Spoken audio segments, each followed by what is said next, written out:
Hey everybody, welcome to the Jump Seat today. For those joining for the first time, the Jump Seat's a weekly spotlight bringing you key industry thought leaders, subject matter experts, and next-gen insights affecting you and your fire department. Hosted by two Jump Seat firefighters, myself, John Martins, along with my co-host here, Mr. Dave Durstein. Hey, Dave, John. how are you doing today? Great. Another Friday. Looking forward to the weekend after this week, and looking forward to the holidays that are coming up right around the corner. How about you? You got little John there. See, you got all his Christmas presents taken care of. Shopping's done. Almost. But Santa's. We've been telling him you better behave, or Santa might not bring them all. So got to play it. Got to play the game. So it's good. It's good. But yeah, thanks for asking. So. Awesome. Well.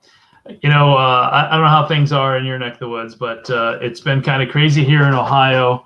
The weather's starting to change as we're hitting the icy roads, crazy conditions. So I know we have a lot of followers who are coming to us from the East Coast and really just got slammed with some snow here the last couple of days. So we don't have anything big to happen in the what's happening portion today in the fire service, but I just want to say, hey, be careful out there. Make sure you guys stay safe when operating on those accident scenes in the icy and slippery road conditions. Be smart and practice that, on highway safety in all you do. Anything else you got, John? Shaking you want to throw out there in the what's happening world of the fire service? No, I mean going in holidays, yeah, a lot of people be traveling, but other than that. This part here, part 3 today of a 3-part series. For those just joining, I would encourage you to check out our previous 2 weeks where we talked about, we took a deeper look at cancer in our fire service and how it relates to foam and some of the studies that really are the first time we've presented this stuff along with some of our research partners, which we'll bring in a minute. And I don't know, it's just been exciting. So Dave, I'll let you kind of introduce them again, but for everybody looking or listening, you may check out episodes 1 and 2 as well of this 3-part series. Yeah, if you don't know where to find them, you can find them on the Jump Seat on Facebook. You can find them on the IDEX Fire and Safety YouTube page. And I really just want to, reiterate, we had some really good information really in week 1 there and around the use of foam and CAFs and helping to, on initial attack, to help reduce the carcinogens in the smoke as you're actually going in on that initial attack, and then as well as cleaning and deconning after the fact. And then last week we really dove in a little bit further to what the heck is the difference between Class A and Class B foam, and why is it that Class A does such a good job at this comparatively to other ones, and how does Class A foam work? How does Class B foam work? And that all foams really aren't created equal, and where does the carcinogen pieces of the puzzle fall into the foam level of things? And then today we're jumping into air monitoring, right? And so we'll go ahead and bring our guests in. Deputy Chief Gary Baum with the Reddick Fire there in Illinois. Gary's been with us the last 3 weeks. Great to have you again, Gary. And also with us, who was with us in the very first week, is Patrick Vilwalk, and he's with the Geneva, Illinois Fire Department. So Patrick, welcome to the Jump Seat here today. And Gary, why don't you tell us a little bit about, just give us a little recap, more than I did, on the last couple of weeks and how you got into this, and then maybe you can introduce Patrick a little bit and let him take it from there. Sure. So as I stated, this all research started with my third-year executive fire officer, ARP. I had to get special permission to do it from Chief Bennett. And when we talked, he's from Texas, so Texas understands CAFs. And so in our conversation, he's like, yeah, nothing like this exists in our NFA library. Yes, please write the paper. The only thing he asked is, I want you to compare 2 different brands of foam, which I did. So that got the ball started. And then if you're familiar with the executive fire officer applied research projects, they're basically mini theses. And so they involved a tremendous amount of research. So I just, I dove in. And so you started studying, first of all about carcinogens, because that's obviously could be a key component to it. And then you find your research and started to work off of that. So one of the first pieces that I came across was a document that was published in 2010 out of UL's research bank, and it was on firefighter exposures in regards to cancer, and it was a combination of a field study where they looked at actual firefighters. I believe Chicago and Philadelphia were two of the cities that were focused, and then also banked on research that was actually done at UL and their Northbrook facility. And as I began to read that, that's what gave me the list of toxins to look at all the way back in 2015 when I put it together, and it's the list of toxins that I gave to Patrick when we put this together in 2018. So that's what drove it. And so as I began to read that, and then I'm going to share this with you right now, this is out of the summary from their article. And again, this is not a new piece of research. This was literally done 10 years ago. And so let me find it here. Don't you love it when you get all those screens going and you can't find the information you want there, right? So yeah. So this is, like I said, this is out of their summary. It's a very, very long document, which is probably some of the reasons why the UL and even the NIST stuff doesn't take hold, because it's detailed. And so obviously, being a person that's involved in a lot of research, I learned to just cut to the junk and get to the summary if I can't find it in the abstract. And so those are some of the things that I looked at when I got to it. So, hey, Gary, can you do me one favor really quick? Yeah. Because it actually shows up pretty small on the screen. So for our viewers there, would you maybe just zoom in on your screen there a little bit so it actually blows up a little larger there? Do my best. I don't know if it's going to let me do that. It should be. I think you can do it with the Control Plus as well. Let's see what it gives us. There we go. Hey, there it is. Yeah. Does that work? Yeah, it does. That's a Good lot one better. there. Now we can actually. Okay, so basically what I took from this paper is that they looked at acute versus chronic exposures, and obviously your acute exposures are going to be your carbon monoxide, hydrogen cyanides, etc. And then of course you have your chronic exposures, and those are going to be your carcinogens on top of some of your heavy metals and other chemicals that are in there as well.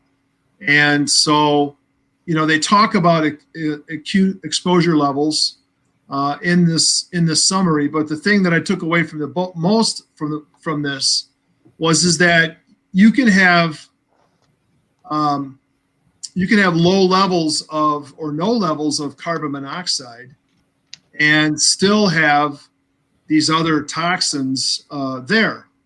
And it just kind of related to the fact is that in regards to fire ground safety officers, the technology that they're using to monitor the interior of a structure after the fire is suppressed is your standard carbon monoxide, CO, and hydrogen cyanide meter. And in this document, they went on to say that you can have no readings of CO and hydrogen cyanide, and yet still have all of these other chemicals present in the atmosphere. And that was what we talked about going all the way back to week 1, when we said we don't really aren't concerned so much about acutes as we are because of the chronics.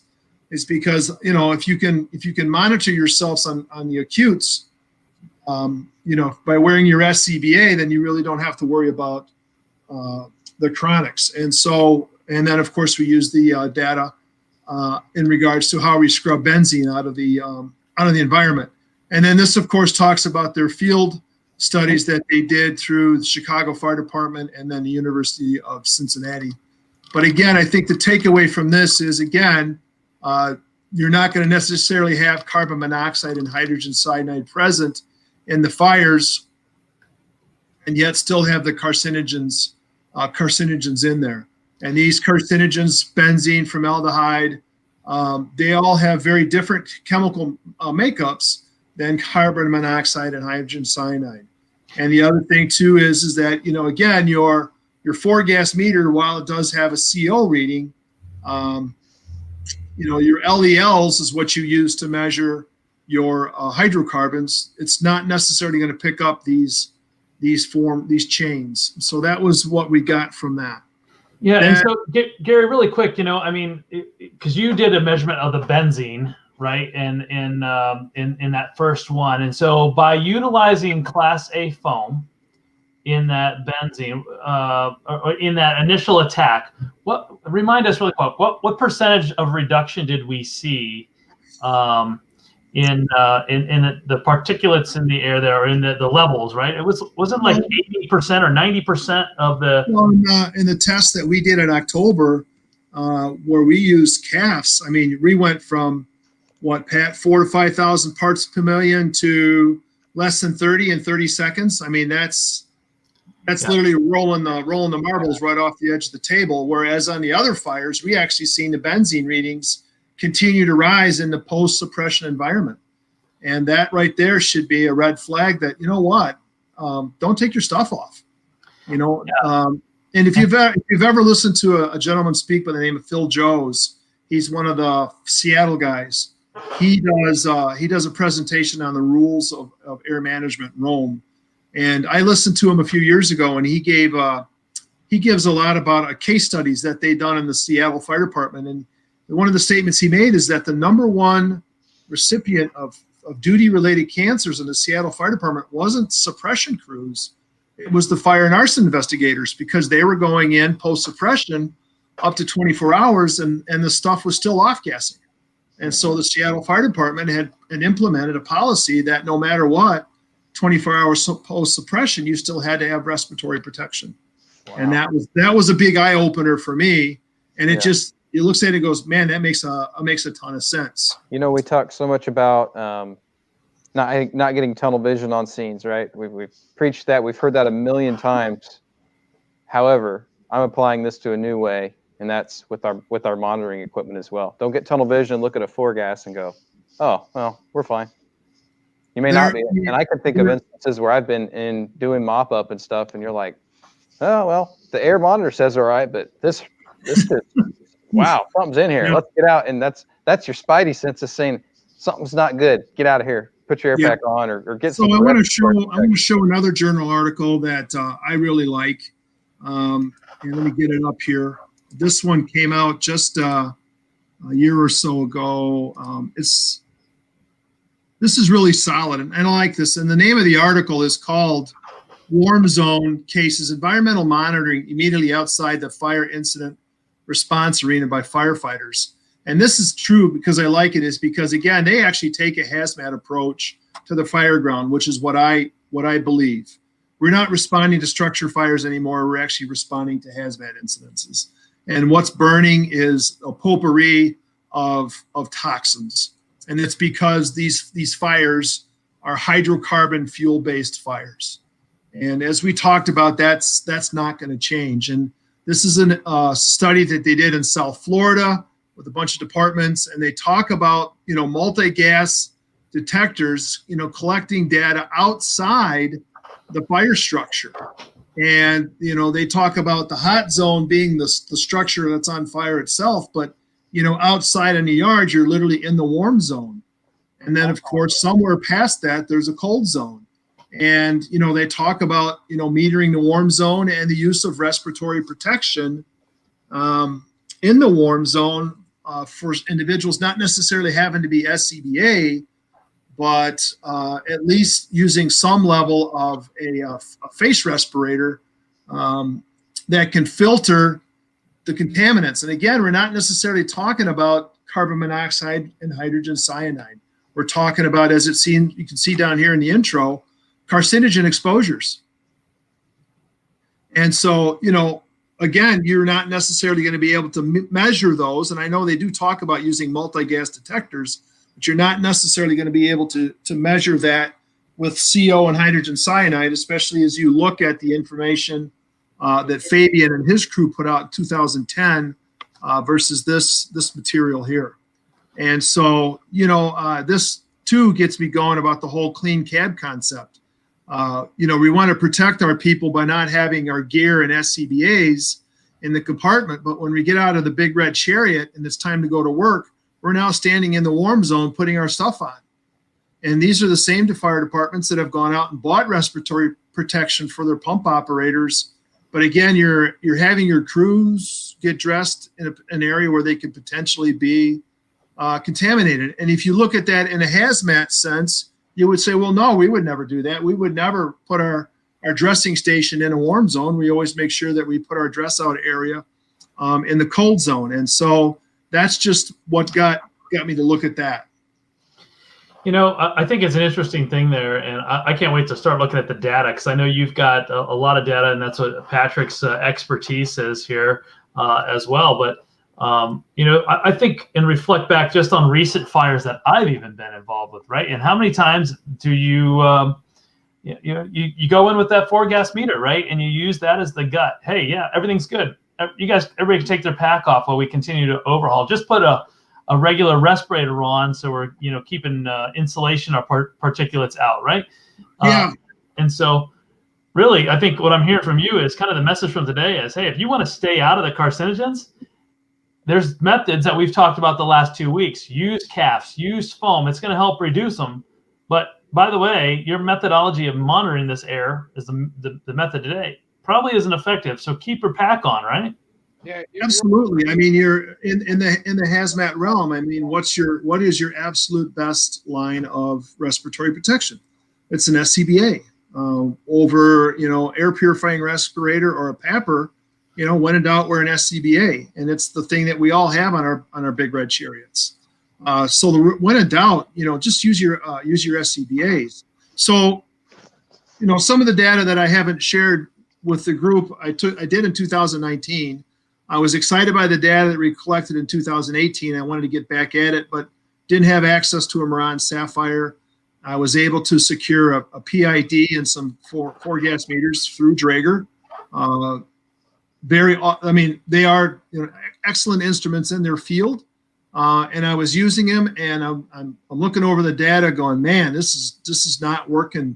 Did I screw up? Is my thought wrong that CAFs and water suppression doesn't matter, and the readings are wrong? But as I dug into it and I started talking to folks, one of the things I learned out is that these instruments have limitations.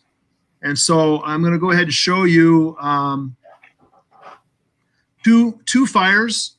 These were both done on Good Friday in 2019.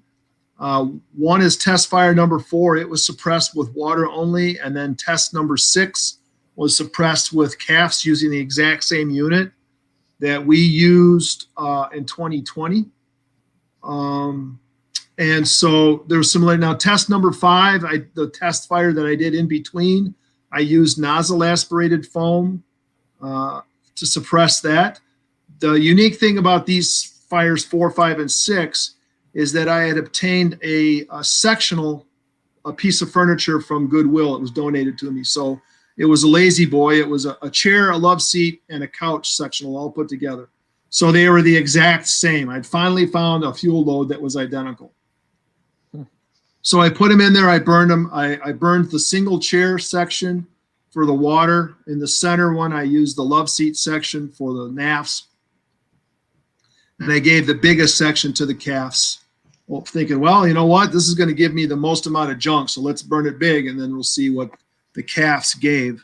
So I'm going to go ahead and share the first one with you, which is the water only. And that's going to be test fire number 4. And this was a series of 17 fires that I had done in the spring of 2019. And again, these are Draegers, but I'm going to firmly. Sorry, Gary. Yep. We're going to tell you, zoom that thing in again. No problem. All right. Say when. Keep going. Keep going. Keep going. Oh. Almost. Maybe one more. We might be. Maybe one more. Might be in business. All right, there we go. Look at that. Thank you. That's a lot better now. Good? Okay, yep. So this is the Exam 8000. This is the PID that they lent me. Awesome instrument. Trust me, don't get me wrong. And these are the gases that I was able to meter with it.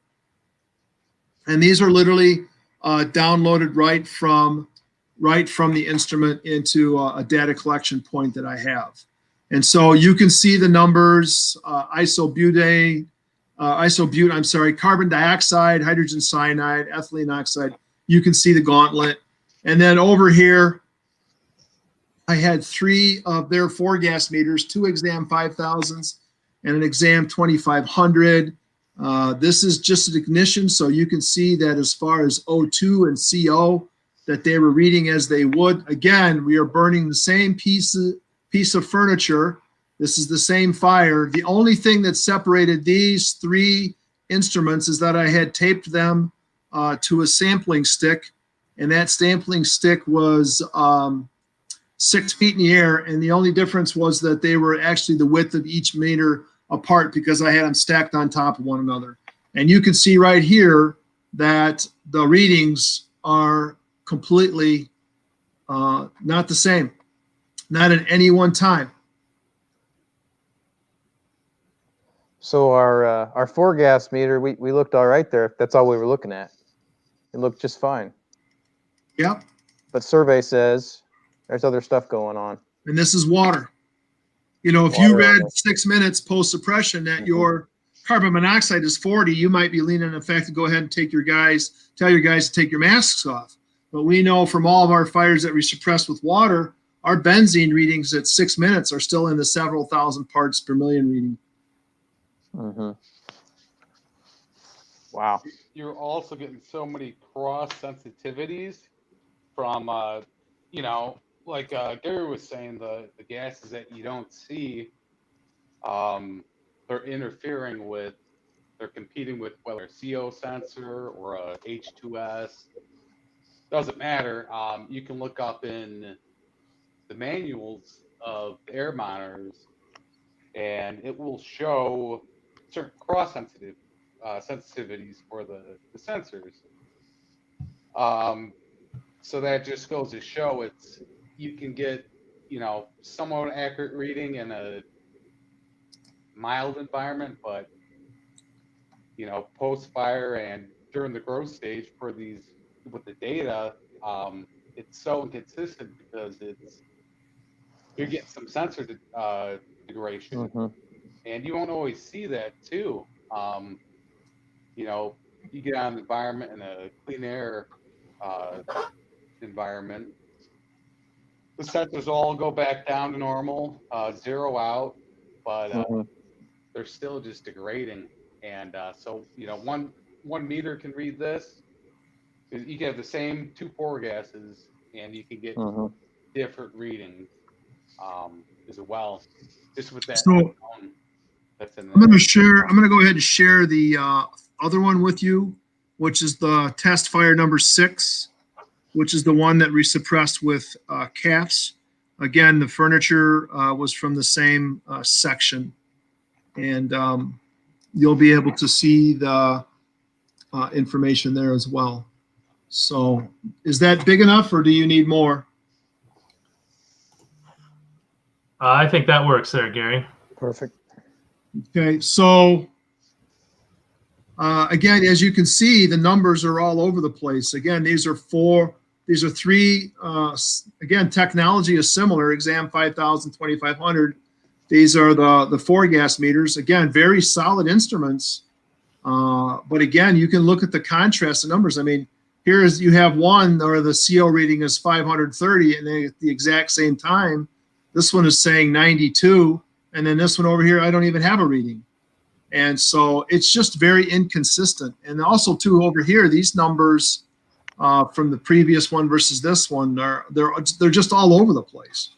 And so it makes it, to me, an unreliable instrument to say it's okay to go ahead and take your stuff off in the fire compartment after suppression. Well, and it just made me think of this too. You know, our 4-gas, it's valuable, it's a tool, but it's only as good as that calibration. It's only as good as, right, to begin with. That's before we're even looking at the data. Yeah. So there's a lot of variables that play into that before we just look at a number and go, I'm good to go, Chief. Exactly. Or, you know what I mean? Yeah, and there's a lot. There's just no variables that really need to be looked at, other than we need to kind of create this plan. And number one, again, the plan has to be understand that we're not responding to structure fires anymore and that we're going to hazmat incidences. And then we began to apply this hazmat mentality to it. And that is going to include, what are we going to do to mitigate the situation, to reduce our exposures? Number two, when we're still inside the structures, yes, we've reduced the exposures to ourselves, but we're still not outside. You still have to be fully encapsulated in your PPE. You have to be on air. And then when you come out, you're going to be decontaminated. And the use of Class A foams, especially through the use of CAFs, is a big part of that reduction. And it just kind of all has to play out in the same path. So again, these are great instruments for what they were designed for. I just think their use and carryover or crossover into this environment, just they're weak. I know there's somebody out there thinking, wait, you're telling me to slow down and approach this scene like it's a hazmat incident? Like, no, well, okay, PPE, yes, but we're not telling you not to be aggressive and be a good firefighter. We're just telling you to be aware of what's around you. We'll go back to my favorite topic. I don't care how long you've been in the fire service, you can't change physics and you can't change chemistry. And so, you have your PPE ensemble, and I don't care what you think, Superman, when you take your turnout gear into superheated environment, the material at the molecular level is going to expand. And when it expands, it's going to allow penetration, permeation. And what is going in there? Carcinogens. And what was it? It was 400% increase for every 5 degrees. Yeah, the Firefighter Cancer Support Network had come out with that statistic that for every 5 degrees your skin temperature rises, it's 400% more able to absorb. So you can imagine just how wide your pores are open on your skin when you're wrapped up in your NFPA pajamas inside a structure doing it. I mean, it's just full bore. And the turnout gear companies are like, well, breathability. Well, as I stated 2 weeks ago, breathability, there's not a one-way check valve on your turnout gear. So if stuff's going out, that certainly means that stuff can come in. And what's coming in? Well, hello. And so again, as a hazmat technician, if I'm dressing out in a level A ensemble and I'm having to go into a toxic environment, I mean, I know there's going to be a permeation reaction to it, but I don't want it to break through within 2 minutes, because my skin's going to itch. And that's exactly what's going to happen when we go into heavy smoke-filled environments and we're not using materials that can literally scrub smoke. And then once that's all knocked down is making sure that we have proper atmospheric monitoring side of our structures for our crews. And I think at this point, I'm going to step back, and this is where Patrick needs to lend his reasoning why the technology behind, why we went with what we did as far as an instrument, but why these other meters don't necessarily work, and to support the methodology behind that. So, hey, Patrick, before you jump in there really quick, I just want to throw out to all of our viewers there, if you got comments, you have questions, throw them out there. Thomas Stewart, I did see your question. We will here in a minute. I don't want to deter the direction we're going, but I think you bring a very pertinent part up that we'll make sure we throw out to Gary as well and get his thoughts. So if you have comments or questions, just chat them in the comment field. We see them live and can pull them up on the screen and address accordingly. So thank you for your comment, Thomas. Patrick, go ahead. Sorry about that. Oh, that's good. Yeah, I mean, I it's a hard topic in a way for AMR because you can't expect every department to, for PID, always to see what we kind of already know. In a sense. We know the smoke is bad, and like we were talking about, the poor gas, they can differ with the reading, but it's the best way I can put it is I think like John said, is that we're looking at these things like teenagers look at their iPhone. You know, they're so concentrated on it, and you also got to use your senses. Because like I mentioned, there's so many cross sensitivities to these sensors. Um, you know, just for a quick example, I remember a long time ago a EMS call, and came in as an unresponsive individual and was at a battery factory. Long story short, only one who wasn't wearing a respirator was this individual. So we started thinking, you know, CO, because we just had a single gas the medic crew had, and that starts alarming. So we thought, you know, CO poisoning. And anyway, it turned out it was the hydrogen sulfide off gassing from the charged batteries that was making that CO sensor give that reading. So that was another thing, you know, thinking outside the box, thinking, okay, you know, let's take a step back and but yeah, I mean, I know down the road there's gonna be a lot more technology in the fire service. I'm seeing that with a lot of the gas monitoring companies, new stuff that is coming out. But I don't think we can get, you know, I mean, they have those area arrays. I think you get up to like 9 sensors on it, but there comes a limit. It's like we can't be measuring every single thing. You know, it's just simple. You know, keep your stuff on until, you know, we're done. So Patrick and Gary, you know, as you think about that too, you know, what all, I know you guys did a lot of testing there. I think majority of it was around the benzene level, but what other gases did you check? Did you check any others in there at all during your tests? And what kind of were your results as well?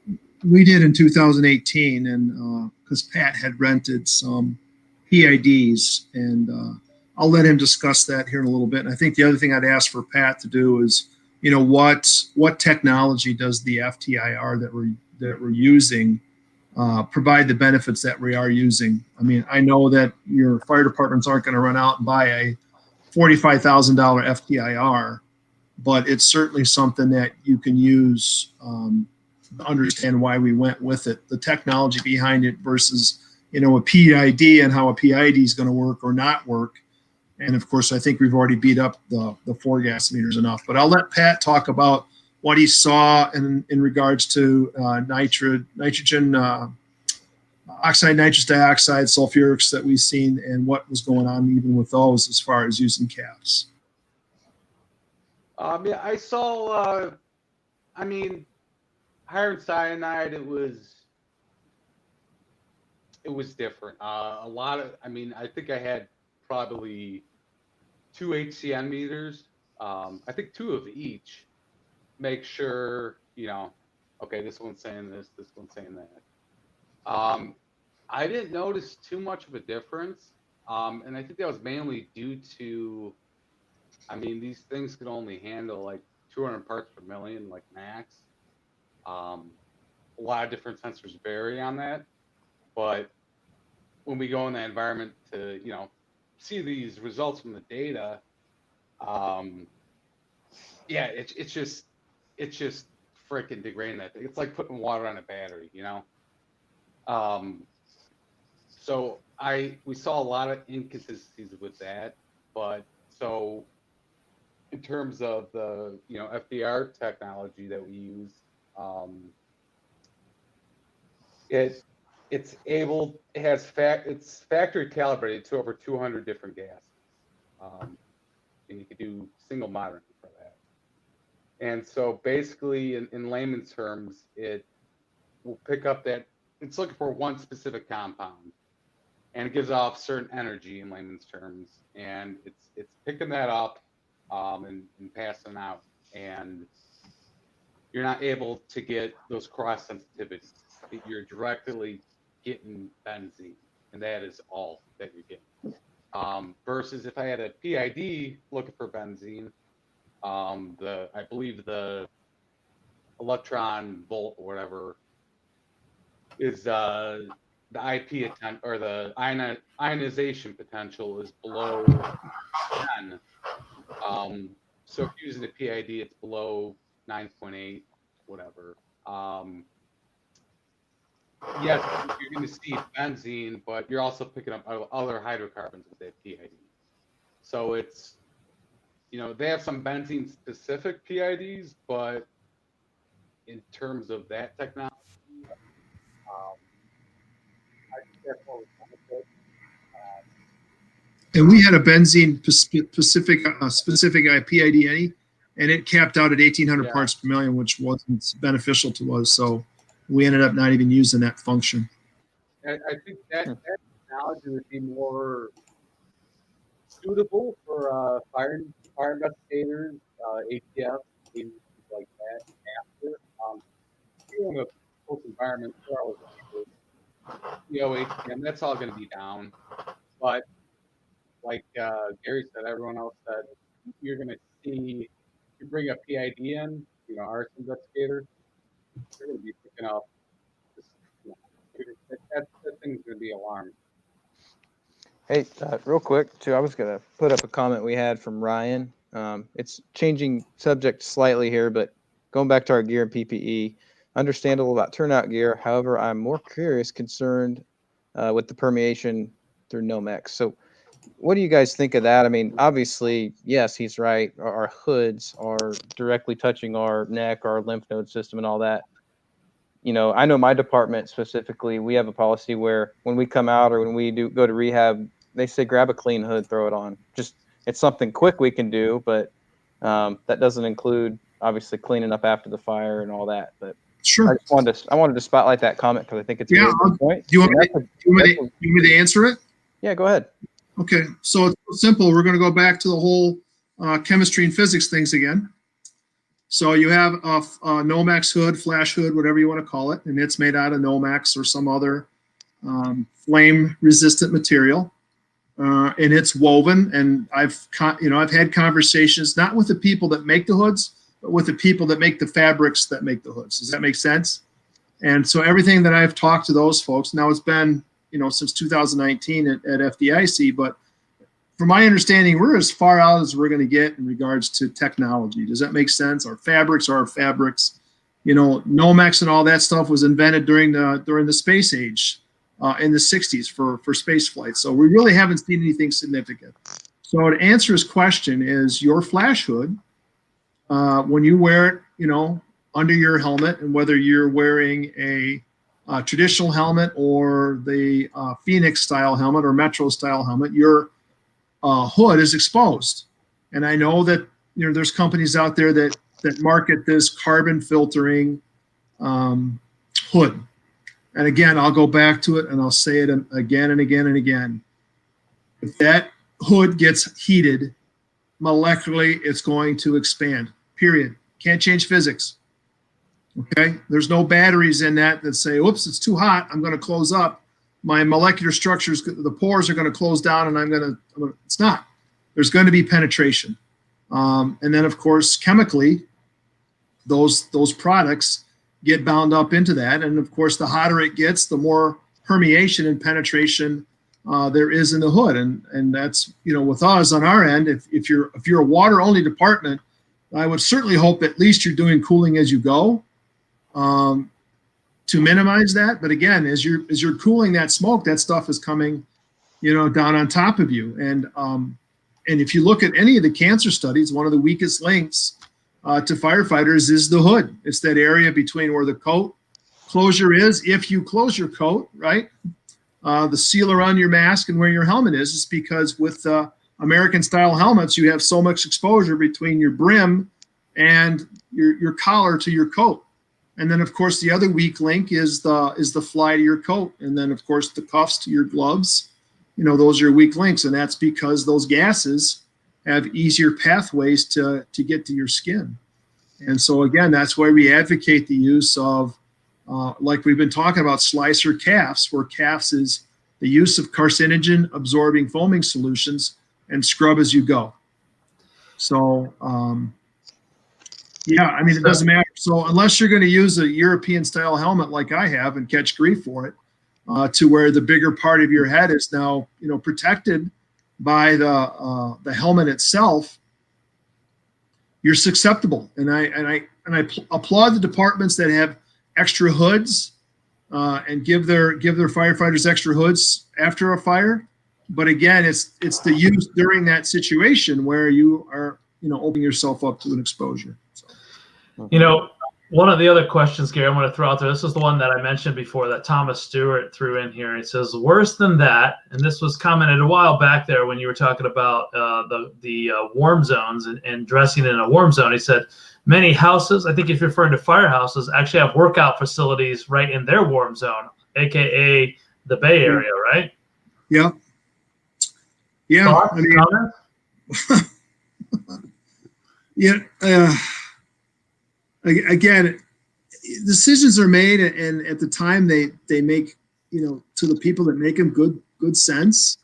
But yeah, I mean, that's a great point. And I know there's some case studies in Florida where firefighters have had their gear literally sitting right next to the truck.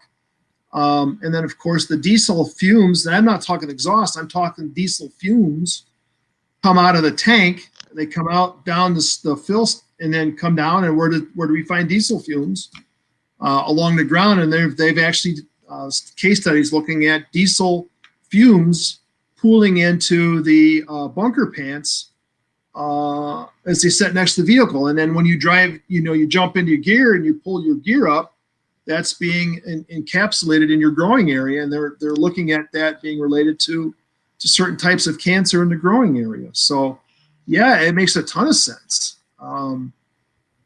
As far as I've heard the point that they're considering environmentally controlled turnout gear steering areas. So if you're not on duty, your gear is in a environmentally controlled area to prevent exposure to, diesel fumes and diesel fuel fumes. So. I've actually seen that now in a couple more modern firehouses where they actually have a gear room that's completely separate, off of the Bay Area. So only clean gear in that room. When they come back from a call, it goes into a dirty room where they actually wash and have their extractors accordingly. And then when they're done, it goes back in the clean gear room where they would prep and dress before going out to the truck on the call. So definitely something to consider is how you reduce not only exposures on scene, but exposure to your gear in the station as well. Well, and again, that's why when we looked at the gases, we finally settled on benzene. The meter has got it in its library. We could dial in specifically on it. Again, all the research we know. Again, pick up the NIOSH Pocket Guide and look at it. Benzene, known carcinogen. We know it's there. The evidence shows that you can have 0 to hardly any readings on CO and HCN, and benzene is still there. We have the data to show that it climbs. Your turnout gear is going to be contaminated. You need to decontaminate. I know in 2018, test fire day 1 at the end, we decontaminated with CAFs. Test fire 3 at the end, we decontaminated with CAFs. Day 2, we got done late and we didn't have time. And the gear went onto the gear dryer overnight. And I can tell you, when I came in the next day, the whole Bay Area where we stored it smelled like burnt plastic. And the other 2 days when we came in, you couldn't even tell that we had been burning. And so, using the plain old sniffer test, it showed me right there that, we were knocking on the right pathway. Again, it's just trying to overcome this cultural problem that we have in the fire service about applying a good sense and science to the fire service. Mm-hmm. Some of the studies too you've talked about, Gary, we talked a lot about Class A calves.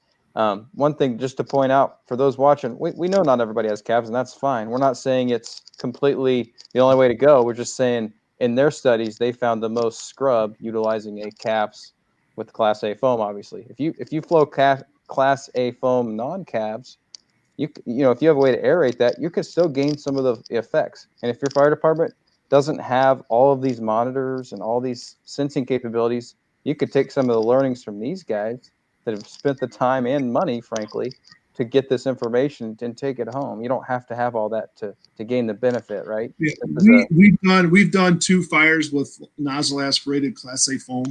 Actually, we use the same unit we use for calves. We just, shut the air compressor off. Mhm. And we did 2 fires, and we seen some good results. But like I said previously, we don't have 40 fires to set in front of you and say this is it versus this. So I don't want to go out in front. But I will say again, if I take chemistry and physics and I apply it, if I'm using a Class A carcinogen absorbing foaming solution, and I put it into water, I'm going to release the surface tension of water from 1 to 4 to 1, just using nozzle aspirated foam. So I'm increasing that surface area, even in a straight stream. And now I know that I have all of these hydrocarbon toxins suspended in the smoke above my head. And it would be logical, face validity, that if I took this 4 to 1 foam and I scrubbed the environment with it, that I would have a level of reduction in carcinogens. To what level, I can't speak of.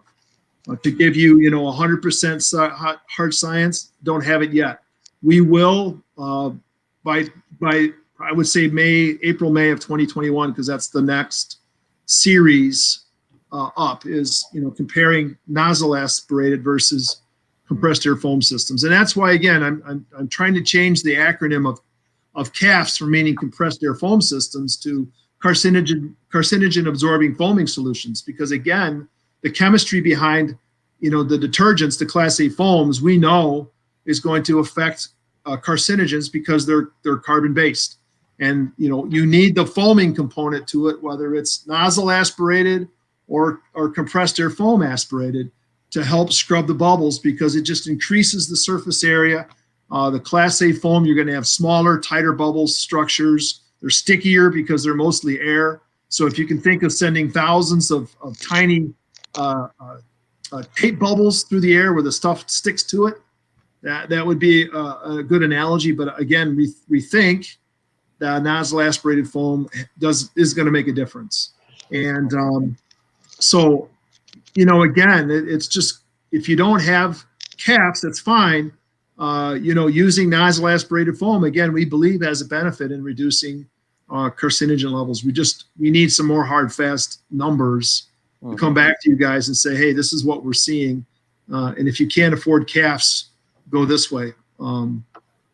Well, and also for those watching, I'm going to go ahead and put up your guys' contact info as well for Patrick and Gary's email addresses.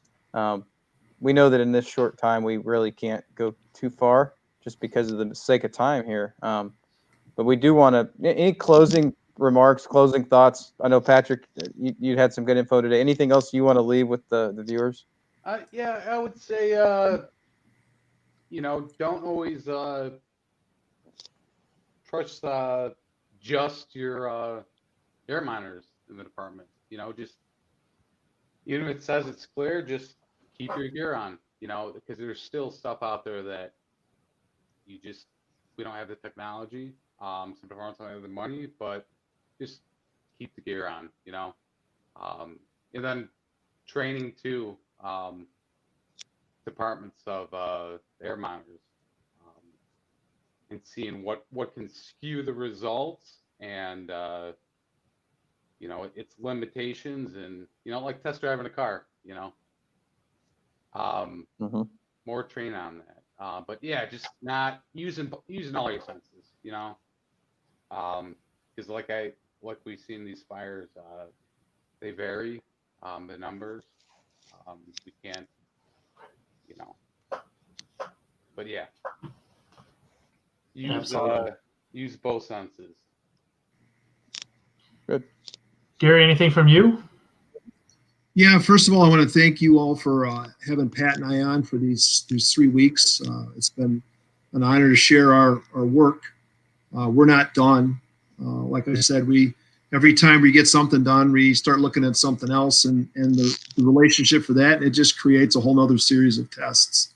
So as I stated, we're going to be looking at, getting into nozzle aspirated foams. And of course, then that's going to start looking at proportioners versus eductors and nozzles and expansion ratios and all that other happy stuff. And then, of course, how does nozzle aspirated foam impact the use of it and deconning gear in relationship to, again, with shop vacs. But before I go on anymore, I do want to take some time and thanks some folks. First of all, Patrick, for believing in it, taking it on. The good people here at Reddick Fire Department, Chief Andy Kelson, not necessarily a believer at the time, but was open-minded enough and has given us the facility and has put efforts into it. You know, he helped build the burn cell, him and then Deputy Chief Seedentop. The crew here at Reddick has been all in. Our trustees open-minded enough to let this to go on. My good friend Rick Isaacs, Glenn McClanahan, my ICAFS partners, John Ramsey Gorey, a PhD from Tasmania, who I'll get you guys hooked up with, Marco van Holst from Netherlands and his ICAFS organization. No, Big Rock Fire Department going back because they're the ones that provided a CAFS unit when I first got started, and all the other folks that have been a help. A sounding board, as I've beaten poor people up over this, like enough bomb with the bubbles. We're tired of it. You know what I'm saying? So that, and then as we've talked, you know, John and Dave, and of course Patrick has been here at Reddick. It's our goal, desire is to create a research and training facility here. We call it by slang Reddick Fire University. Reddick used to be a school. The fire department's in the old school, and we have 6 acres out back, and we're working on building a research and training facility. Hopefully, open that up in the spring, and continue to expand that with the thought process of having a place for people to come and learn about and be involved in the research that we're doing. And it takes time and effort to move that forward. And we like to hear from people as we try to move this forward. But other than that, again, thank you, Jeremy Fox. You guys know Jeremy. He's been a big asset. He's the one I bent the ear at in the Netherlands in 2018 when I came down and put this whole mass balance approach thing to him, and he's like, yeah, let's move with it, and he's helped us move this along as best he can. So well, Gary, I tell you what, I just want to say thank you very much for taking the time and working with John and I to allow us to share some of the awesome stuff you're doing. I think it's incredible and want you to keep doing it. I'm also going to give you a little plug there as well. I know you've done an immense amount of work to this point, but if any of you are following that have connections to additional gas meters, or if you know people who are willing maybe even to donate some, or resources for Gary and some of the work, I know he's definitely interested in it. We'd be willing to talk with you guys. Anybody else in the professional world that could help monetarily to help the advancement in this research. And I think reach out to Gary directly. It's John and I's privilege to have you guys here and to help get the message out. We'd also love for you guys to share all 3 of the episodes. If you joined today and you missed one of the last 2 weeks, go catch it. Because a lot of good information, a lot of great stuff here. And I just want to applaud you, Gary, for the work you're doing and the initiatives to make the fire service a better place and really make it healthier and better understanding for all of us as well. Well, thank you. And it's, a lot of this has been done out of our own pockets. I know Pat's paid out on this. I've paid out on it. The burn cell that we're burning in, I bought myself. So it's been a labor of love, because our intent and our knowledge is that this makes us safer fire service, and not just for Americans. This is a universal thing. As you know, I've been still talk with Marco from the Netherlands, and we're working on some projects over there. John from Tasmania is an environmentalist, and he's working on environmental aspects of Class A foams. And so as that becomes online, we'll get that connection to you as well, because John is an amazing intellect as well. So again, we look to keep moving it forward. We just also understand that cultural change is tough. It's tough. Well, we appreciate what you guys are doing and look forward to watching you guys continue to grow not only the research, but the message and the conclusions that you're drawing in the future. So John, And we thank you hope, guys. you guys we so hope to we hope to hold a symposium here in Reddick in the fall of 2021 in conjunction with the AFOAM Authority and any other industry folks that would like to. Hopefully, the COVID has passed us a bit or completely, where we can actually come together and people can get hands-on visual of what we're attempting to share. So, Okay. Well, we'll see you guys next time. Thank you very much again. all right, thank you. You all have a blessed and Merry Christmas. Likewise. Absolutely. Thank you, Gary. John, it's not every day that you get an opportunity to spend some time with two great gentlemen like Gary and Patrick, and obviously a great our first attempt at a 3-part episode here of information, because honestly we would have overwhelmed everybody on 1, and shoot, we overwhelmed them at 3 because as our followers know, we try to keep this to about a half hour, and all 3 cases we tried to keep it to a half hour, but managed to go almost near an hour. So we apologize for that, but we really feel that Gary's information is really important for everybody to be aware and understanding of. So, John, I think next week, you feel like doing a show on Christmas? It's all you, Dave. No. Yeah, I think, John and I love you guys for following us, but, we have holidays here the next 2 weeks. And so we're going to ask for you all who are watchers to bear with us as we take a little vacation here. And why don't you jump back in and join us in the jump seat on Friday, January 8th, 3 o'clock Eastern Standard Time. We're going to have a great lineup as we jump into the new year for you guys. Watch for more of that to follow as we start plugging and promoting here, rolling into the new year. But as always, thank you for tuning in. You can always find us here on Facebook, in the jump seat, IDEX Fire and Safety, Akron Brass, Hale Products, all of those sites, as well as on YouTube. We always love for you guys to share and spread the knowledge and wealth of the information we provide to the industry. John, anything else before we close out? No, you said it all. Everyone, Merry Christmas, Happy Holidays, and we'll see you next year. Absolutely. Merry Christmas, Happy Holidays. John, to you and your family as well. See you in the jump seat next time.